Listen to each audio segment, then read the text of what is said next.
Hey my friends, Simone here with Bulletproof Business Growth, as always with some ideas and insights what to really pay attention to when you are truly getting ready to scale your business. Now, everybody wants to think that money is the reason for why you're having a hard time hiring, why your team members are leaving, or why things aren't going the way that you want them to with your team. But there's really one simple reason for why your employees are leaving, and it's not the money. So, of course, let's take that back for a second. Money is important. Everybody wants to be compensated fairly, and it's a very competitive market out there for talent. So you want to pay your people well. Being a cheapskate or counting your pennies in this instant is not helpful. So rule of thumb is you want to pay your team members market rate plus 10% if you can afford it at all. And the reason I'm saying that is this. When you're paying your team well, and they know that Joe Schmo next door isn't going to just pay them $1 more. It changes their thinking. It takes their focus off scarcity and need, as in I need to find another place to make that extra dollar, to hey, I'm being paid well, I'm being appreciated, people see me, I'm good here. This is the right place for me to be. It's a very simple shift that's extremely important because it changes the focus of everybody's performance. So it's not about the money. They already know they're being paid well. They want to do a good job for you. So you want to create a culture of generosity that starts with you, because it creates generosity in them and it also helps them to become loyal, and that's what you want. So you want to make sure you pay your people well, you appreciate them, and then of course, there's more, because I said that wasn't the reason that employees are leaving. So there's tons and tons of studies right now that are saying that the number one reason for employees leaving is lack of career development, lack of opportunities, lack of feeling like, hey, I can go somewhere with this company, lack of seeing the big picture and understanding how they fit into it. Because let's be honest, you've probably heard me say this a million times. We're humans, even the good ones, at our nature, all we think about is, what does this mean for me? Like, you see a picture of a whole bunch of people, all you're doing is you're looking for yourself. So it's like that with everything. What's in it for me is your first question. So we all want to know that we are part of something. It's very important. Being a part of something, seeing the whole picture, understanding the community, and understanding how I will grow, how I will benefit from this going forward. So that has to be clear, and there has to be an absolutely clear plan for every single one of your employees, whether they are executives or they're at the bottom of the heap, they're your most junior ones. So what gets really, really important in this equation is that you have really good leaders on your team that perpetuate this thinking, growth, training, building leaders at every level.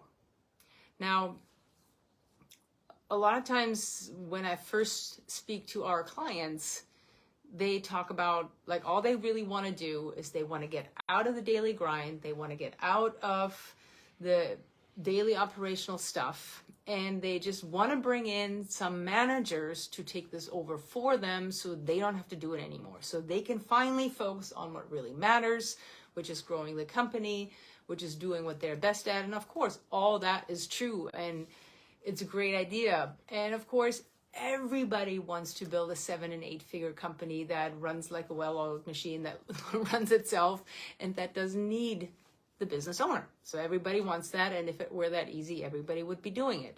But the solution is not just hiring a manager. And I want to make a really important distinction here, because a manager and a leader are two very, very different things. And it may just be semantics that I'm arguing right now, but it's a very important distinction to make in your mind, because you don't want managers. Because what a manager usually means, it's somebody who excelled at what they did. They excelled in their job. And because they excelled, they got promoted into being a manager. Now, a lot of times they get promoted without any additional training, any skill development, having any clue about what that truly means. So they're managing from the perspective of an individual contributor. Now, there's a whole lot wrong with that, and there are a whole lot of problems with this, because most managers not having leadership skills coming from that perspective of an individual contributor, their focus is on me, my skills, my value, because my value comes from what I'm an expert at. So that's what they're bringing into their quote unquote leadership. So what happens when people get promoted like that without the additional training, without the mindset shift, without really understanding the difference in the role and in their impact? They're holding their knowledge close. They don't really want to share their knowledge, because what they still think, is that their value comes from what they can do, their skills, their knowledge, their contribution, what they brought to the company before. So they're holding their knowledge close. And because they're thinking that way, they have no incentive to share their knowledge with their team. When really what they're here for is building and growing the team. So the difference is really here, getting somebody in who thinks that the role of a manager is telling people what to do, as in that old school principle of delegation, like I'm going to tell people what to do. And that means they're keeping people small, because they're not sharing a whole lot of their knowledge. They're not sharing a whole lot of support. They're not sharing a whole lot of their energy. They're not sharing the strategy for how the team can be successful. They're keeping control close. So that also means they're micromanaging the heck out of people. So this is your typical picture of your typical manager who hasn't been trained. And we all want to think that this is a rare case, but unfortunately it's the norm. This is the usual case. So what we want instead is, we want to take our people who are amazing and who show signs of wanting to contribute and wanting to make an impact and truly love supporting people. Those are your right leaders, not the people who are excellent at what they do. It's more about the people who understand the big picture, who like to train, coach, and develop, who are always the natural helpers, who are always helping the whole team up level, who are coming in, going the extra mile for their fellow team member. Those are the leaders you want to look at for leadership. So we want to help people turn from managers to leaders. And there is that big mindset shift that happens, that's kind of from the me mode. It's all about me. It's about my results. It's about how I do, how I contribute, to the we. It's about the team. It's not about me. It's about team results. It's how I up level, how I help bring the team up so the team can achieve incredible results, which also means you have to let go of your ego just a little bit, because you are not the one achieving the results directly. You're achieving the results indirectly. So that immediate gratification, that knowing, hey, I made this happen, is not going to happen. It's a much more subtle satisfaction out of my team made this happen. So we really have to help them understand that difference. And then we have to coach and train them to coach and train. Because if they've never done that before, they may not understand what it takes to actually do that. So they have to be able to coach people, train people, share strategy. And they also have to be able to be vulnerable, to share stories about times they struggled, or mistakes they have made, or anything that helps their team relate to them in their growth. Because if you are working with a person who's like super person, never makes mistakes, never admits to mistakes, always does the right thing, your team will not want to open up to them, and they will not want to show up vulnerable, which means a lot of times bad stuff happens, like mistakes get buried. When they're challenged, they will not be brought to the surface. People don't admit to when something didn't go right. So this is really important. This can set your company back tremendously when that's the cultural behavior. So that's why managers, your leaders, I'm going to use the term interchangeably now because many of you do, are so important because they set the tone, they set the culture. They're the ones who are perpetuating behaviors. So you want to help them make this mindset shift because they are extensions of you. They have a huge role because they are your representative. So think about this.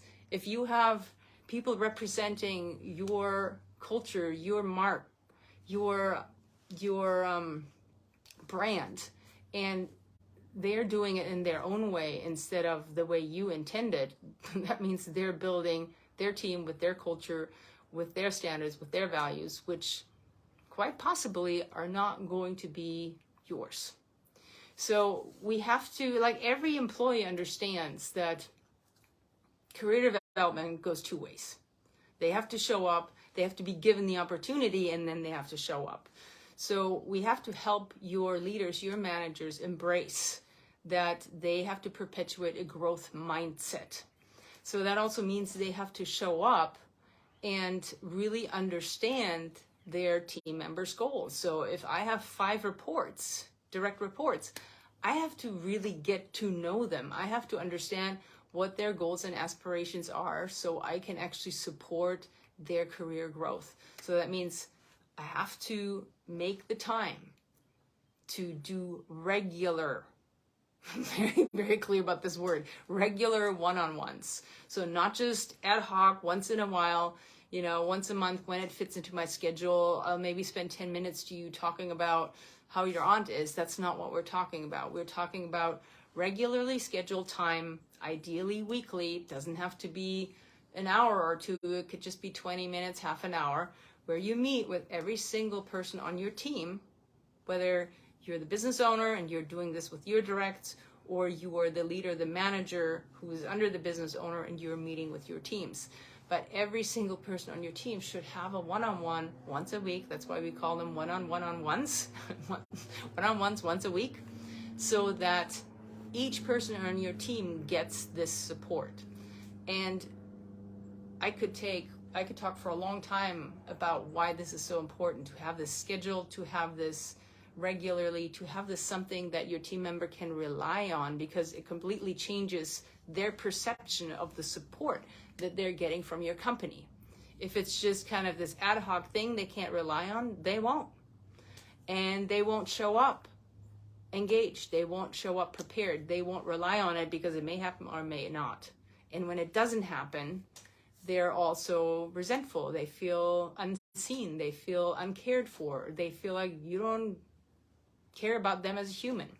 And that's something that does not build the loyalty and the engagement that you really need in your company to be able to build a great company that can grow. So the problem with most of our managers, leaders, is that they don't have enough time in their day. And so those meetings, those opportunities, those extra things, which are not extra, they're such a huge part of their role, just get pushed aside because it's so tempting to just get that time back. I just need that hour back, so I'm going to cancel these 2 meetings. Very bad idea. So we want to make sure that when you train your leaders, that you that you help them understand how important it is for their directs to have access to them.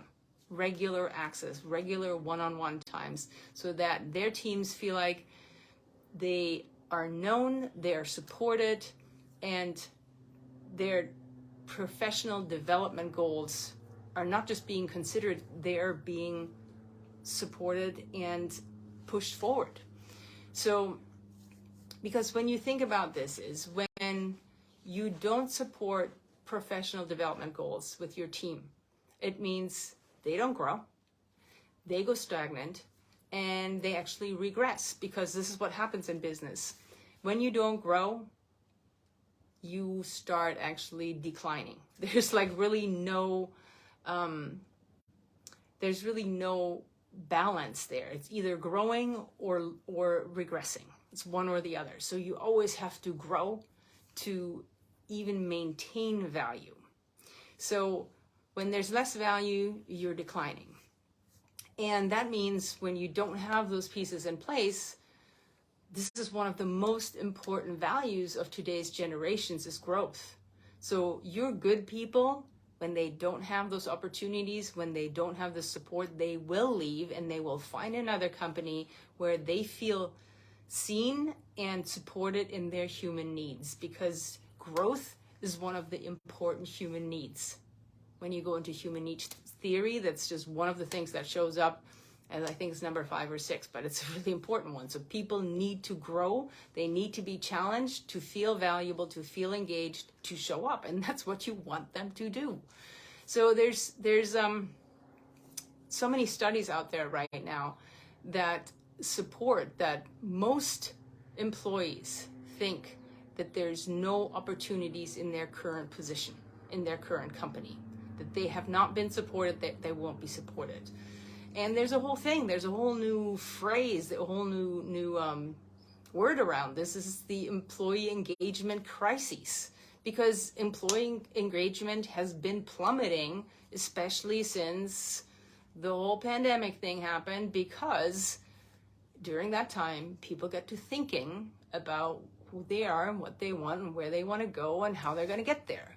They hadn't really done that before. So during that time, values got shifted. They got shifted indefinitely. This will not go back to anything. People have changed in that time, and we as leaders, as employers, need to get with it if we want to stay competitive, if we want to be able to grow our businesses with amazing teams. And you need an amazing team to build a great company that you can grow.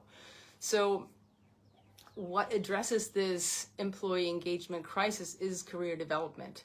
So, and what the interesting thing about that is, most companies say that they provide career development opportunities, but most employees think they actually don't. So if you say you're going to, you have to do it, because otherwise people will be even more disappointed and they'll be cynical, and that certainly does not help you to get the value that you want out of them.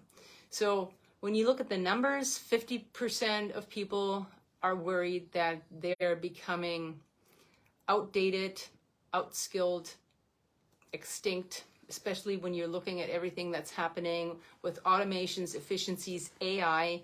There are a lot of people who are fearing for their jobs. So that's really important that in those instances that they receive support from you, that they get reskilled, so that they feel like people are tracking this, they're still valuable, and there's opportunity for them.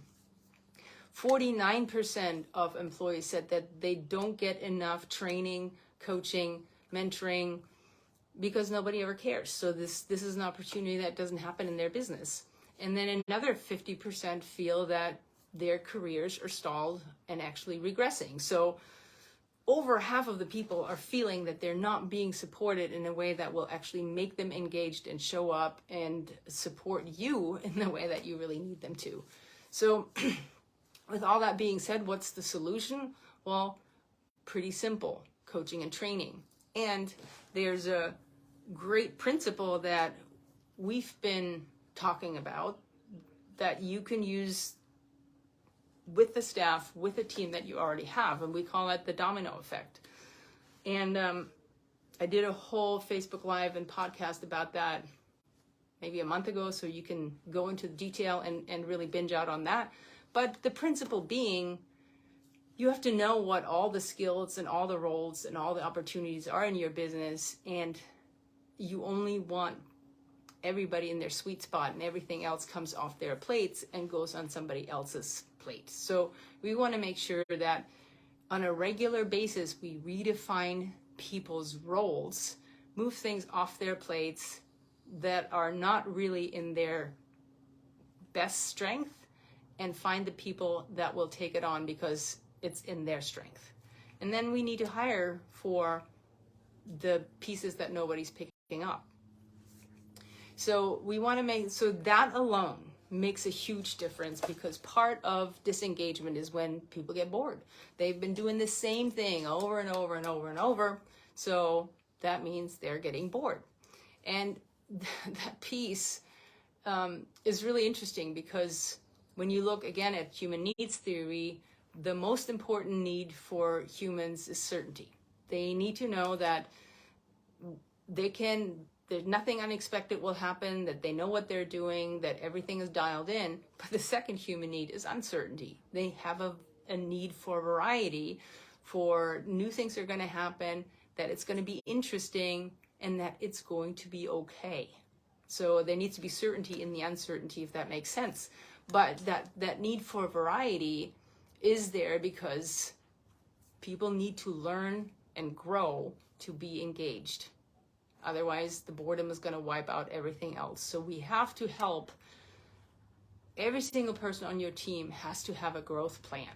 They have to understand what's possible in your company, where the company is going, how you or your managers that are their leaders will support them in getting there. And there has to be a regular follow-up, and those are your one-on-ones, to keep track of. Is this person on track? Are they off track? What's going on with them? How can we support them so that they actually feel like we care? Because they have to your employees, your team has to trust that there are going to be new things, and that you're going to give them new things. You're going to give over control so they can actually figure this out, which sometimes means they're going to make mistakes. But you are going to give them the room that they need to master this new skill. And the huge, huge, huge advantage of doing this is that this will unleash their intrinsic motivation and inspiration. Because when you do something new, think about all the teams or all the people on your team who may be nearing burnout. Maybe you're nearing burnout yourself. Well, one of the antidotes to burnout is doing something new, learning something new, doing something that occupies a different part of your brain and that challenges you to think differently. So we want to give them this opportunity for development, because when they develop mastery, that also means they develop high performance. So I hope you see the whole cycle here, but it's so important that this is something that your company practices, because this needs to happen now. Because when you action career development, when this is something you actively do, that actually doesn't just mean it's a nice to add thing, a nice to have thing. It means you are engaging in sustainable business growth, because without that, in this climate, in this market, you won't be able to sustain a scalable team. So I hope this helped. Hit me up with any questions, and I will see you all next time.